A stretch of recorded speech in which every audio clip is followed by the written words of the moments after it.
Now the big question, will Obama endorse Mamdani? And could that be very influential if he does? Joining us to discuss, the founder of BlueStack Strategies, Maura Gillespie, and Fox News contributor Richard Fowler. This is interesting. Obama's been chatting with a few folks. We'll get to some of the other people he's been talking with in a moment. But what do you make of this call to Mamdani ahead of this very interesting election? Maura, to you first.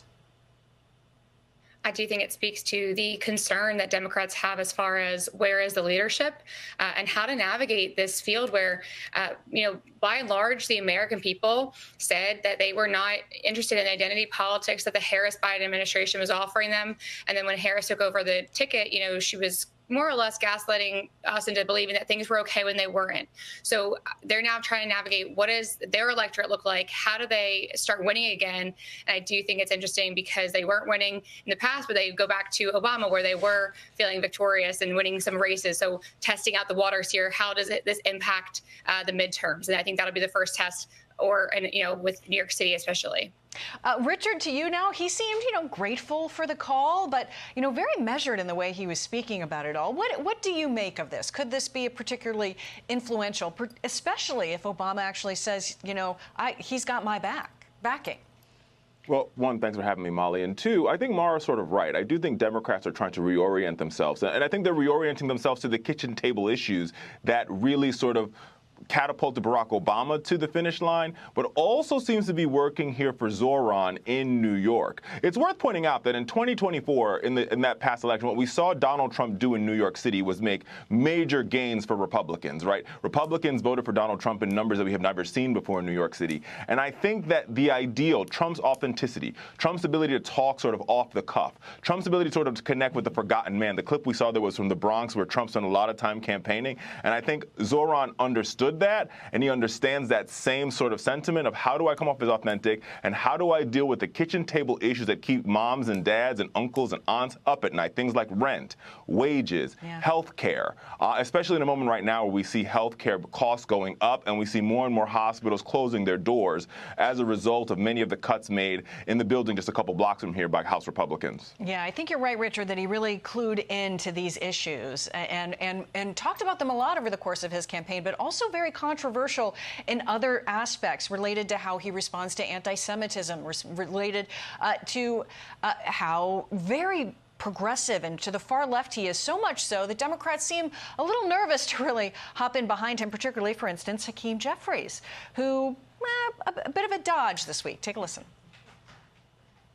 I'm trying to understand why you would spend a significant amount of time asking me about the Democratic nominee who's not even the mayor, and it's not a legitimate point to raise about a president who is regularly attacking the free market economy. Why not let's just get it over with, though? Why you're prolonging the pain, leader? Why not just endorse Zoran? It's not that hard, right? Well, listen, I understand, but it's not like things aren't happening. I was just in Chicago. I was in Texas. I was in California. Right. We're in the middle of an unprecedented redistricting war. The minority leader there just is very, very busy, Maura. What do you make of this response? He's not the only one that's been a bit hesitant. He's playing it safe because it's really unclear at this point what kind of impact the mayoral race in New York City will have on the Democratic Party as they seek out what does their leadership look like? Who is going to, kind of carry the torch for them as they try to win an election and try and gain back some power in Congress or whether it be in some branch of the government. They are struggling to find that footing. And so I think Hakeem Jeffries recognizes that the controversy surrounding Mamdani isn't worth him putting his political capital behind him. And so he is hedging around it, but trying to, as they've all been doing, saying the campaign and being able to reach kitchen table issues, like Richard said, that's where they're talking about him in positive ways, but they won't go as far as to endorse him. Again, I do think it's just because they're not sure how to win yet in this new dynamic. Yeah, we also know that former President Obama has called the Texas Democrats, praising them for leaving the state over this redistricting fight. So why do you think that we're not seeing the sort of outreach from the former presidents, say Joe Biden and Kamala Harris? And do you think, and what do you make of Obama's message to the Texas Democrats, Richard?